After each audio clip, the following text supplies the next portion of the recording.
Hello, everyone. Welcome back to the season two of the Diamond Knight Studios interview series. I have a special guest in today, Max Franko, a longtime composer and friend. We both went to undergrad together, and I'm so happy to have him on the interview. Finally, we've been planning this for a while, and it's so good to be able to finally do this and have Max on. How are you doing today? Things are good. What's up? Thanks for having me on. Yeah. It's always a pleasure to talk to Max, and so we have a very special program today. We're gonna get to learn about Max's story, how he got into composition, design, film. He does a little bit of everything in regards to to anything with audio. So we have such a variety of things to talk about. So I just kind of wanted to get into how you got into audio design, composition. How did your career start? Yeah, so it wasn't um audio in the way of like sound design, sound engineer type of audio wasn't the first thing. Um Composition in like the wind ensemble school band sense was where it kind of started. Um I know it was around I was in early high school and found the notation software MuseScore that because it was free and I was in band at the time, so I was familiar with music notation and like playing instruments and how they sound together. Um, that's where sometime in early high school, freshman or sophomore year, I got into like video game music, film music, and basically was trying to like create that kind of stuff, but using notation software. So it was a really weird um, a really weird way, I guess, to get into the things that people would usually do on like a DAW or something, basically.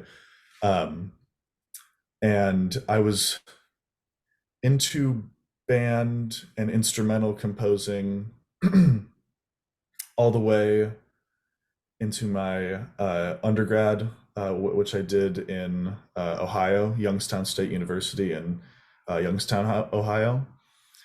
And so there it was still like band and acoustic instrument ensembles. But the film stuff was happening kind of on the side. So I was starting to use DAWs and interested in like sounds and electronic stuff, but it was never combined with the instrumental ensemble work. And then when I moved to Texas to do my uh, master's degree in Austin, that's where those things kind of combined and the electronics and the instruments and doing the sound and audio design stuff all kind of meshed together, I guess. Cool, So cool. So yeah, I'm sorry, I didn't mean to interrupt. no, that's just the story in a nutshell of uh, interested since high school in music, and then that branched out to other audio sound related things as it went on. Cool. So I actually didn't know you're from Ohio. So are you from Yeah. Ohio or are you from Texas? Oh, yeah. I'm Oh, from okay, okay. I had born born in Sandusky, Ohio, near Lake Erie, and moved a little bit in the Midwest, but then settled in uh, Youngstown, Ohio, and grew up there mostly for like 10, 15 years. But yeah, and then only lived in Texas for a couple years. Okay, okay. Well, yeah, I didn't know that, so that's interesting. Yeah. So how was your undergrad experience? Did you find a lot of support? Because I know, especially with I say there's a lot of support for concert band things like that, but particularly in our field, it's kind of like you have to craft your own path to some degree, depending, I guess, Mhm. what branch you're going into. Did you feel that, or did you have a lot of support in your undergrad specifically for where you were going? It, yeah, I think so. I think so. There's some definitely some like you know more specific points to that, but I think yes, in general. Um, it was a weird one where personally, I think I could vouch and recommend anyone to do an undergrad or something like that in a smaller place, I guess if that makes sense. So I did not get into like a crazy school to start off. It was a you know, it was a public university, had like 12,000 people, I think, in the total campus, so not a huge thing. The music school was much smaller, uh, but because of that size, there was only like there's only like 10 10 maybe composers who were even like doing anything in the area. So if you wanted to compose something or do any project, you could do it because there wasn't a whole lot of competition to otherwise. Um, so, for example, in a few years back, 3 or 4 years ago, I did one of those summer festivals that that a lot of kind of music school students will go to in the summer. And it was up in Maine, and it was actually a pretty expensive one, like $5,000, I think more. But because a lot of um, there wasn't a lot of people at my school going to do that kind of thing, I was able to like finagle the different departments, student government, the music school, um, and then a couple of outsides. I can't remember where else, but basically paid for like most of the 5,000, uh, just because there wasn't a whole lot. You were one of a few people wanting to do that kind of thing. Um, so yes, there was that kind of support, but then there's the other side um, where because there's no one doing your thing, you kind of, like you said, you do have to kind of know your path a little bit. And even if you don't necessarily know exactly what you're going for, there's like a direction, and you find your people that can help you, like doing a similar thing. Um, so it's definitely a mixed bag, like for sure. But mostly, yes, mostly found support in a small school, like that for my undergrad. Cool. So yeah, and that kind of leads into my next question. So going from undergrad to graduate school, of course, so it's the leap from Ohio to Texas. Um, Mhm.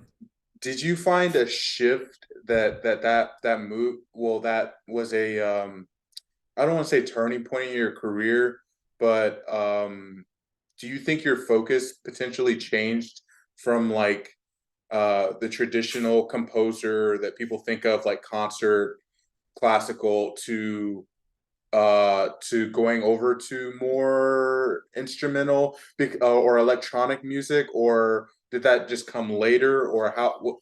I'm just curious, when was that, where was the Yeah. crossroad, you know? No, actually, it was like 100% a turning point. Uh, yeah, you said you didn't want to say a turning point in the career, but that's like exactly what it was. Um, Cool. uh, yeah, I guess how to put it into words, I guess. Yeah, so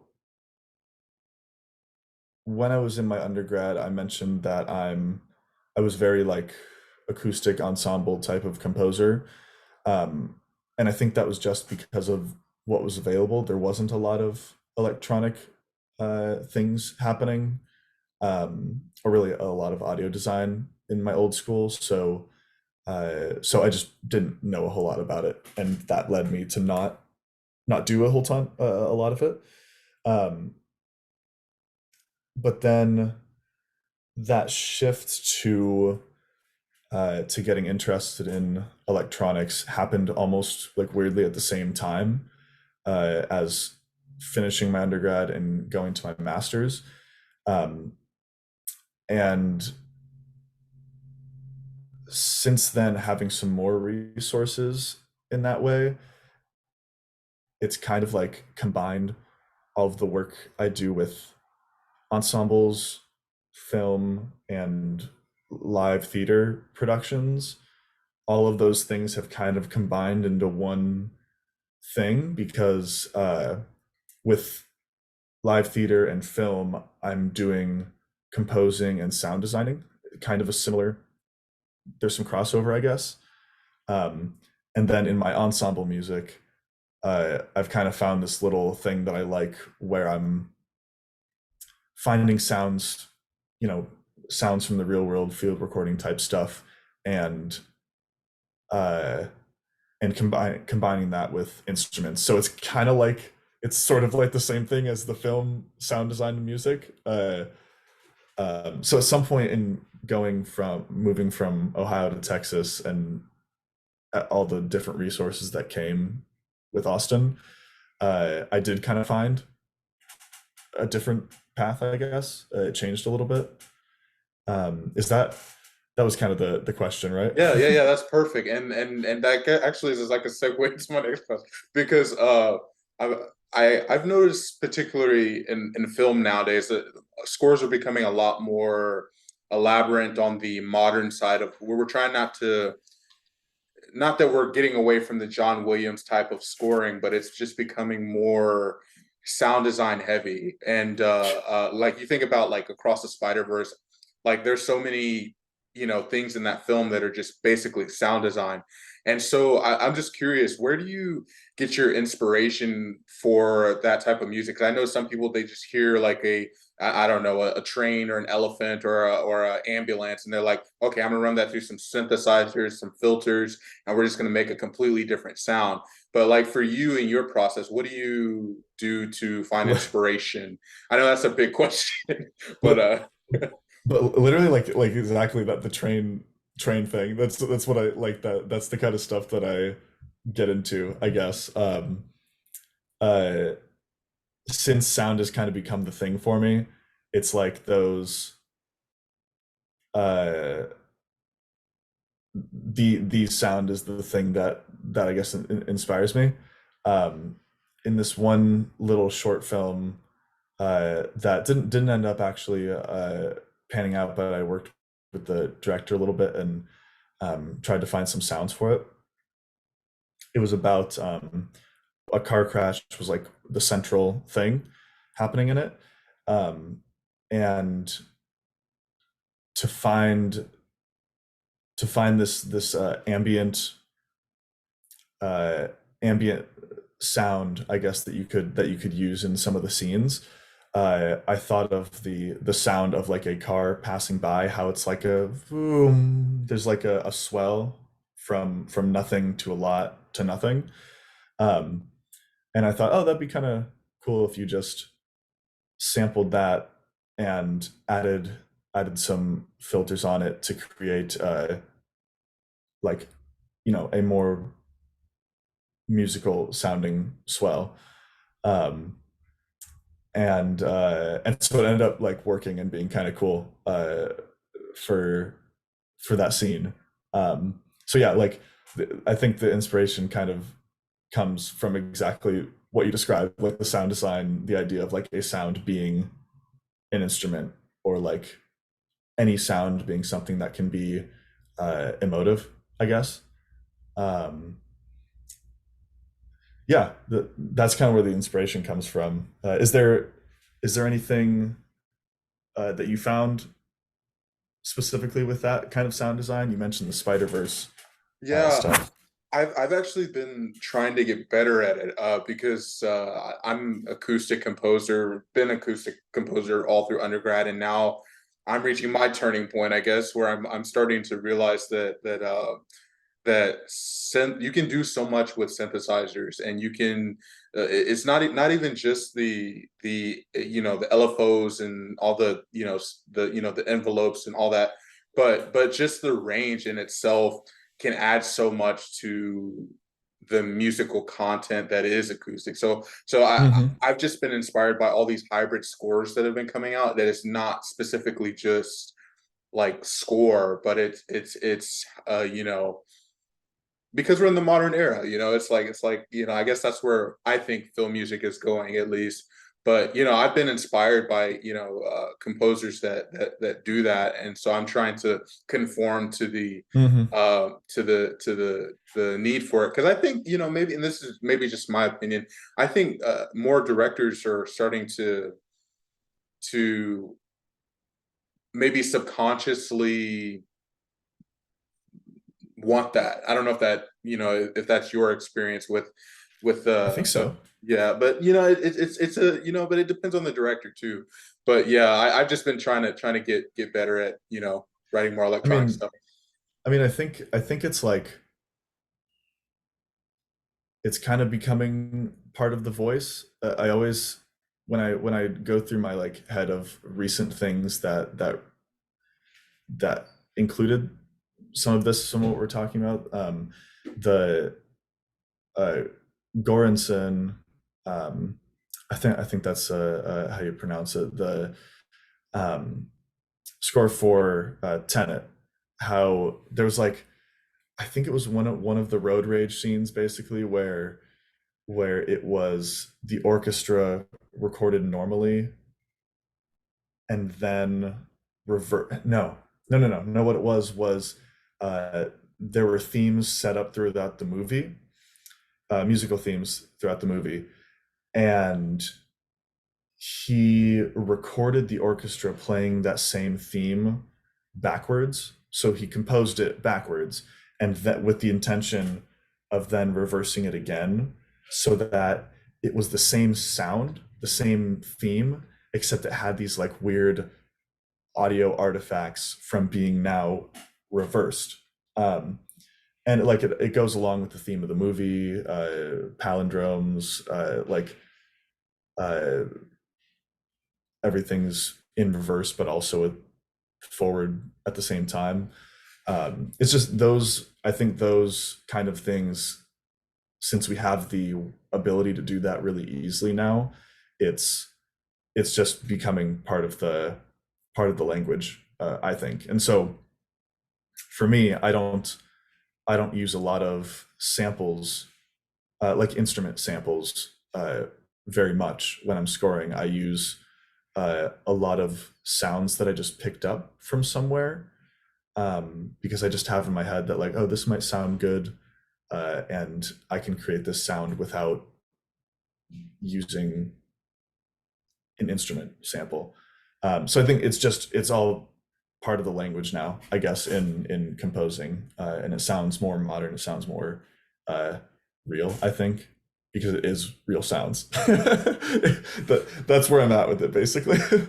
Yeah, no, I totally agree, and like, and all of it, of course, depends on the context of the film and what Hmm. the director wants. But yeah, I think it's so cool because I never envisioned myself getting good at writing electronic music, but I can start to see that, start developing those chaps, because as composers we have to be diverse, especially as film composers. Yeah, But exactly. Yeah. it's great to be able to talk about this stuff. But yeah, so are there any composers who inspire you, I guess, to go on the other side of the spectrum, as opposed to being inspired by sound? Are there any artists who are currently making music that you would say inspires you, your style or your personal voice? Hmm. Yeah, to be honest, it's definitely not. I'm one of those guys that it's not always the film composer that inspires me for film music, or the songwriter who inspires me for writing songs. It's like this random thing that inspires me for that. So one thing I'd say is I think one of the biggest musical interests I ever like phases I ever went through was listening to Sufjan Stevens, the songwriter. Um, and he's one of those guys um, that lyrically it's interesting. There's a lot of interesting sounds that happen outside of what you would normally hear from a songwriter. Um, the uh, Goranson, for all of the weird techniques that go into uh, um, that go into creating uh, goofy film music now, I guess. Uh, and from maybe the ensemble world, there's this guy David Bird um, who a lot of his ensemble music is very presentation focused. Like there's kind of, I don't know if narrative is really the right word, but there's sort of a narrative that happens on stage as you're listening to just sounds, just music. Um, so it comes from all over the place. That there's just too many inspirations from different places, and I'm one of those kind of people. No, I think that's so cool because I can honestly say, at least with my personal voice, I've noticed that, I have uh a broad spectrum of things I like to pull from too. And I think, at least for me, I think, my voice comes from taking little pieces of everybody's Hmm. cake and then just making your own cake, you know? Hmm. I don't know if that's a good analogy, but no, I totally appreciate that picking from everything's, and then of course film's a whole other spectrum, but yeah, it's interesting stuff. Yeah, I mean, have a pretty weird looking cake. Yeah. But I think that's what people want these days, because there's only so many notes on the keyboard, and it's really hard, or at least in the acoustic world, I think, to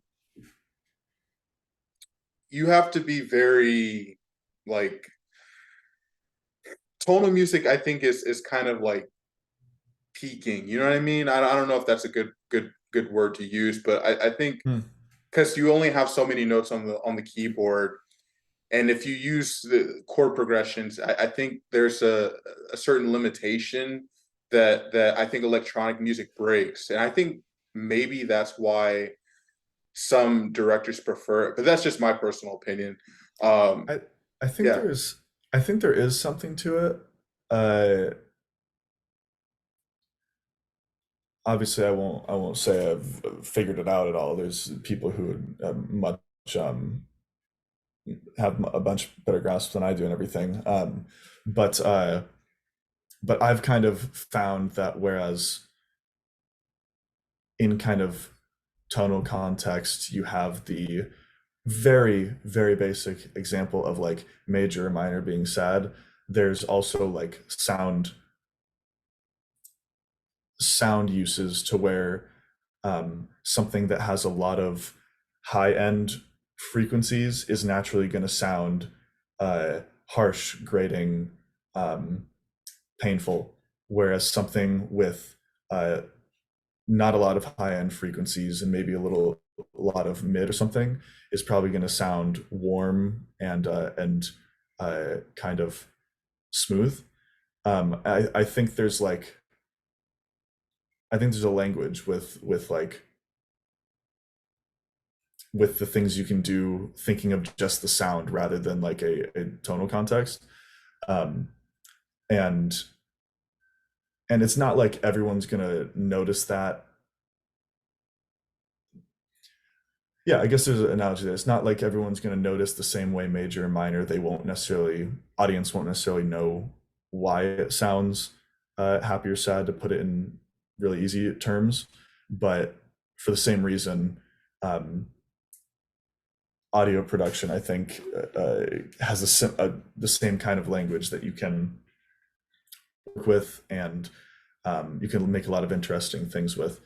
Uh, and I don't know if directors necessarily know that or think about that. They probably don't, but that's at least like how I have found myself approaching it, and I think it's a felt thing. Like it's you can feel those kind of um, uh,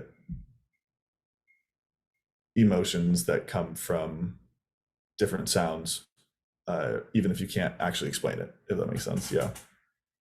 Yeah, no, I actually thank you for mentioning that because it's been a long time since I've talked about that, but yeah, using frequency as a means of kind of manipulating, like you said, manipulating emotion, but I think it could potentially go even deeper as like manipulating people's like physiological and anatomy reactions because I think about Exactly. metal music. Like a lot of people will listen to hard pumpy stuff when they're working out because it's like it gives them the not adrenaline but the I don't know, I guess releases some hormone that just makes them like, oh man, I gotta get this done or rap or whatever, because the basis is like, and obviously the tempo and everything else has stuff to do with that, but using frequency as a tool to enhance your composition, uh yeah, yeah. No, I Yeah. actually I appreciate you mentioning that. I would never pretend to know all of the science behind it, but that's at least like artistically uh kind of one of the places that I come from because I think it's becoming a language that people can understand and you can actually use. Yeah. Basically, that's where Yeah. my But head that's is with it. Yeah, but that's so cool, and especially like when you're collaborating because like I said, there's so many things about electronic music that that I don't know. We all have our different styles of music, but it's so cool to talk about it because it gives me a new perspective of things that I don't really think about as often because I'm Hmm. so Yeah, focused on totally. trying to get the meat and potatoes together that I forget the gravy and the all the garnish. And I'm sorry, I'm full of analogies, but but yeah, it's fun to talk about that stuff. But yeah, so um, we have a few more minutes. I'm just curious about your process a little bit, if you don't mind sharing. Like when you get a piece and you're like, I need to score this. What is your process of developing an idea? Yeah, that's good. I think for me, it honestly, I kind of hate this about myself, but I think it comes much easier when there is some sort of visual, when I'm like handed a uh, handed some sort of film that is in process somewhat, if it's like a storyboard or they have shot the film. I think it does make it a little easier for me to like to think of sounds because I can kind of see how the moment's playing out. Um, uh, if I'm given it the project at that point, I'm usually starting to like feel the pacing of the scene and think about like, I mean, general stuff. Is this a scene that's really intense, heavy, or is it something that could use uh, a reverbed car swell sound, you know? But if I'm handed the script earlier, um, that's the point where I'm kind of looking more at the words and thing and using the beats in the script to kind of um, judge how the conversation how it like how do I think this conversation is flowing. Maybe I'm right, maybe I'm wrong, but it starts getting ideas going. Um, uh, and then I already kind of mentioned that a lot of my inspiration comes from the sounds, so I might think about like um, beyond if it's tranquil, heavy, violent, whatever description words I'd use. I might start thinking about like one or two instruments that give those sounds, that make me think of those sounds. Um, and then at the same time, are there other just sounds that make me feel that kind of thing? Sometimes all of those ideas get thrown out. Sometimes they one of those is used, whatever. But that's kind of that's kind of where I go when I'm like handed a project, I guess. No, that's awesome, and I don't think with process there's any right or wrong. You know, I think it's whatever works, right? You know, and so no, thank you so much for explaining your process, and really this is a great opportunity for me to get to know you more. There's so many things I learned about you that I didn't even know, and we've known each other for a couple Yeah, of years at this I'm point. So I'm sad that it's only 30 minutes. I feel like yeah. I feel like we just got into Yeah. some stuff. Well, you know, I'm going to be in Texas hopefully by the end of the year. I think there's a premiere by a friend that I want to come down and see. So maybe we can hook up then and, you know, talk a little bit more. But Definitely. yeah, do you have anything else you want to mention before we close out the No, not interview? any plugs specifically. I just finished with a theater project where I was doing the sound design and composing the past month, and this is the first day. Yesterday was the last performance, and so I'm using this Labor Day to crash and clean the house finally and and Yeah. stuff. Um, so no, I don't want to plug anything Okay. at all because I'm I don't want to do anything for a day. No, no, no. I totally understand. And I think that's part of the process too, taking time to just like decompress before you move on to the next thing. So no, I totally get it. Well, thank you again, Max, for coming on and doing this. This is an awesome first part to this second season of the interview series.